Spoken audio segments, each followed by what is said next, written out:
May Swenson's poem "Southbound on the Freeway" consists of 13 stanzas of 2 lines each. It is written in free verse. The short stanzas give the poem a look of simplicity, suitable for children's poetry because it requires less attention span. After the first stanza, the poem becomes a monologue by the tourist from Orbitville, giving the tourist's observations of life on Earth's freeways. The poem frequently uses the technique of enjambment, placing significant words instead of punctuation at the ends of lines to draw attention to those words. The monologue is structured in small, simple words using familiar images and sometimes using slang. Let's see the summary of the poem. The poem starts with the literary conceit that an alien life form has come from another planet and observed life on Earth. The poem is clear about not taking itself too seriously. First, the alien is referred to with the friendly word tourist, softening any notion of it being a hostile invader and implying a guest host relationship. The name Orbitville is light, somewhat humorous. It implies small town America where the names like Kentville, Greenville, and Roseville are common. The first half of the name is pointedly unexotic, using a word that shows an almost childish grasp of the reaches of outer space. When this poem was published in 1963, the United States and Soviet Union space program had put humans into Earth's orbit, and the word would have been in the news daily. The use of the name Orbitville sets a light, anti-intellectual, childlike tone.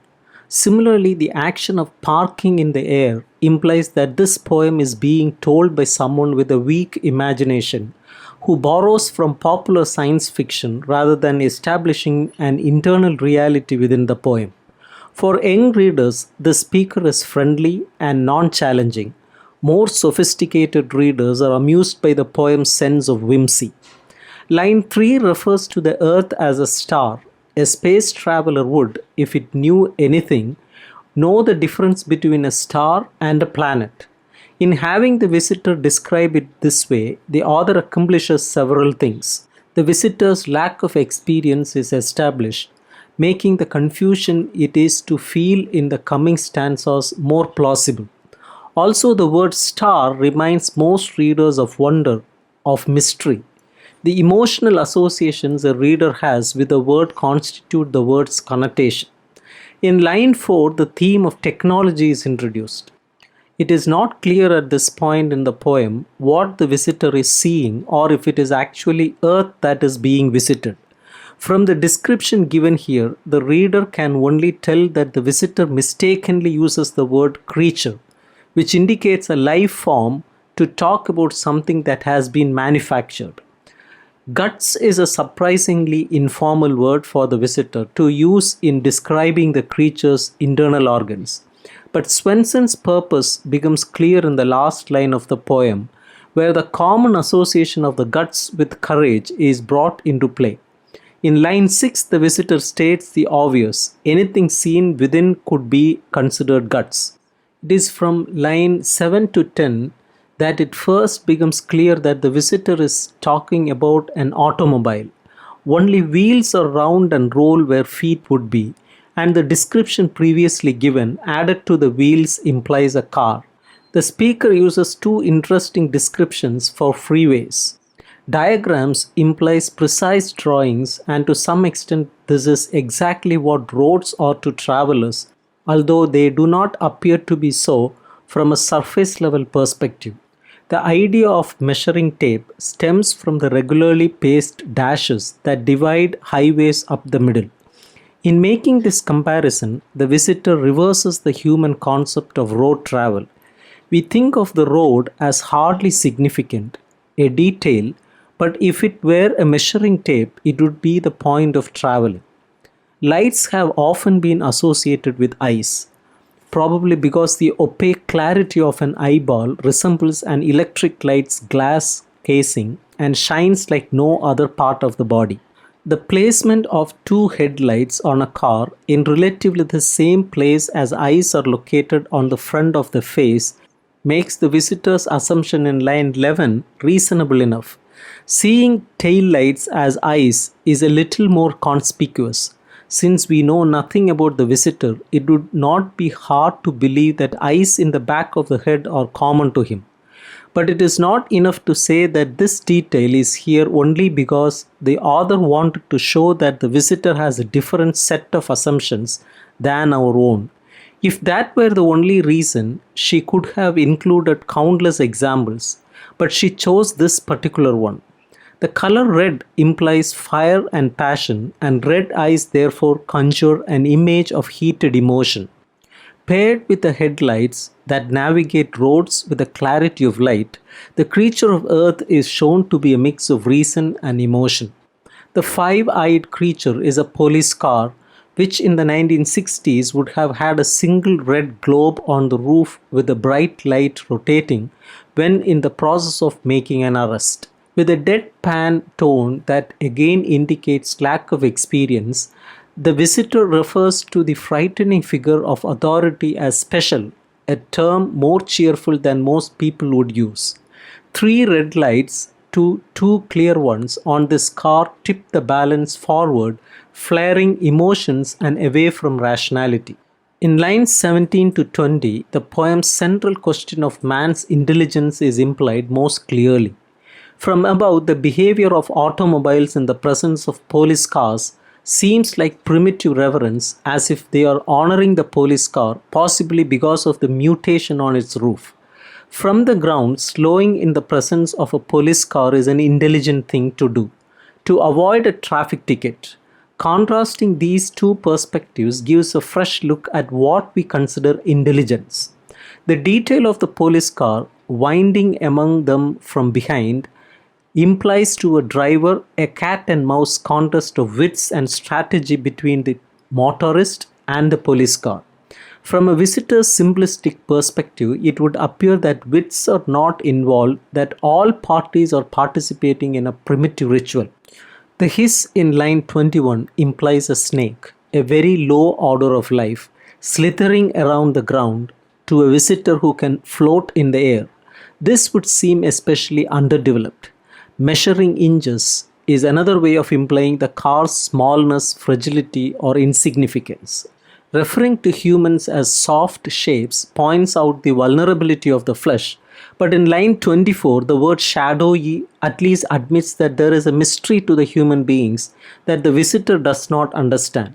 The question at the end uses common metaphors to examine man's role in the age of automation. Are we the intelligence that control the machines, or are we just part of the system that makes them run?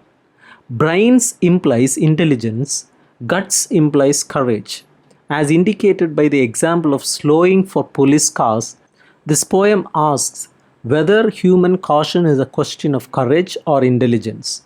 The freeway is an ideal setting for making this dichotomy obvious.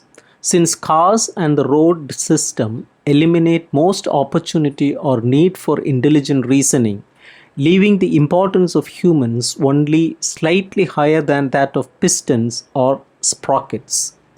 May Swenson's Southbound on the Freeway is a poem that is frivolous on the outside and serious on the inside. Its whimsical premise of a naive alien from Orbitville parking his spacecraft in the air above an American freeway is deceptively simple. But the humorous aspect should not obscure the underlying theme of human intelligence and human control pitted against the machines mankind has created.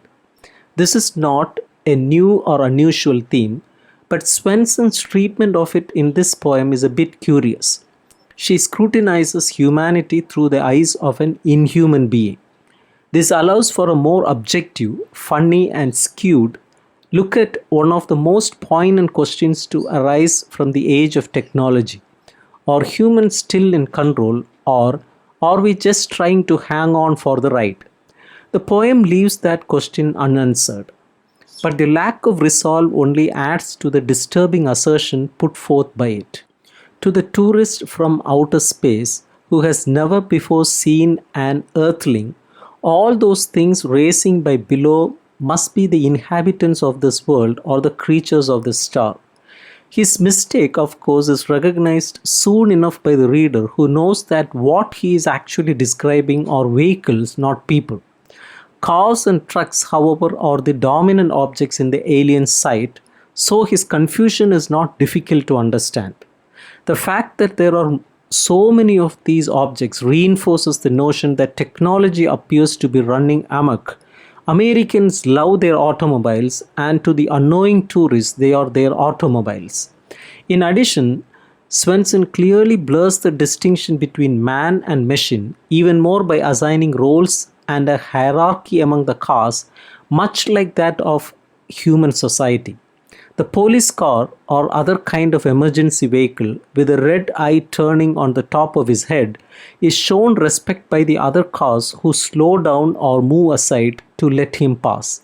This creature the tourist assumes is someone special. The most significant address of the technology versus human intelligence theme in the poem comes at the end of the poem when the purpose of actual human beings, those soft shapes shadowy inside, is questioned. Are they the guts or the brains of the hard bodies in which they ride? Before one hastily responds that, of course, they are the brains, perhaps a little pondering is in order. While it is true that cars and trucks and microwaves, ovens, and computers would not exist without the creativity and know how of the humans that brought them into existence, it is also true that many, if not most, humans have now become dependent on those inventions, among others. Swenson makes a clever point in the poem regarding the blurry line between what is real and what is only individual perception.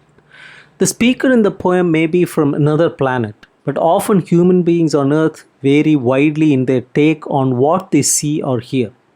While one may be quick to judge the tourist from the Orbitville as naive or even foolish, he is actually calling it as he sees it. Note how sure of himself he seems in describing the creature's body parts. They are made of metal and glass. The feet are round, they have 4 eyes, and they all hiss as they glide.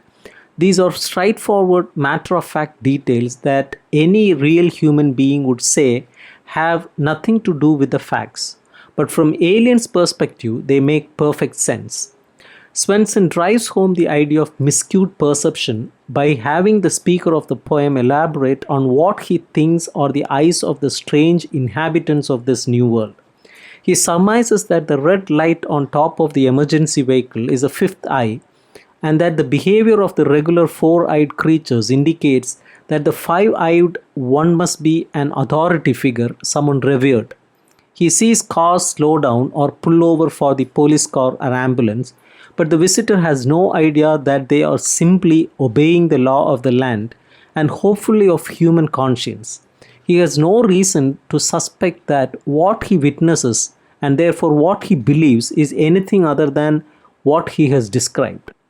The value in this theme, of course, is not to point out that aliens from outer space would be clueless in understanding what real life on Earth is like or what real earthlings are made of.